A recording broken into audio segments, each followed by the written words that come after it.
Dans un petit quartier poussiéreux, vivait une femme nommée Hadja, avec ses 3 enfants, 2 garçons courageux et une fille qu'elle chérissait plus que tout. Dès le lever du soleil, les 2 garçons étaient déjà debout. Ils puisaient de l'eau, balayaient la cour, lavaient les habits, Ils faisaient la cuisine. Ça mélange bien. Pendant ce temps, leur sœur restait assise, les bras croisés, observant avec mépris. Laissez votre sœur tranquille, elle est fragile. Maman, ils ont parlé contre eux. Maman, ils veulent te manquer de respect.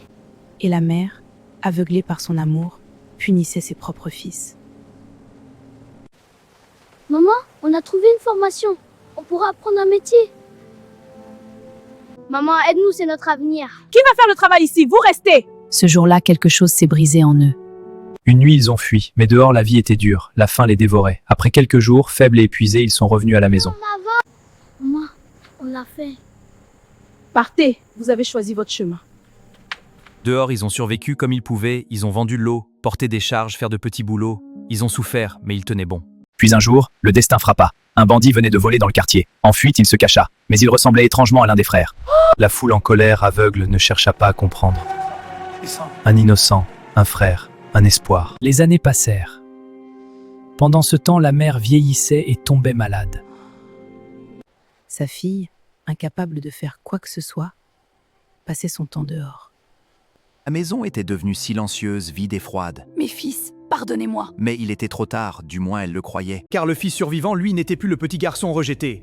Il était devenu quelqu'un, respecté, fort, connu. Un jour, il apprit que sa mère était gravement malade.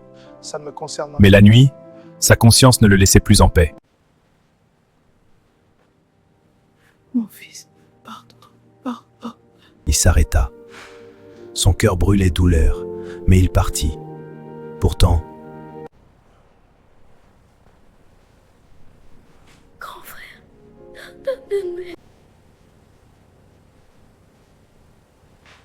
Je vous pardonne. Pas parce qu'il le méritait, mais parce que son cœur était plus grand que sa souffrance. Ce jour-là, une famille brisée trouva un peu de lumière.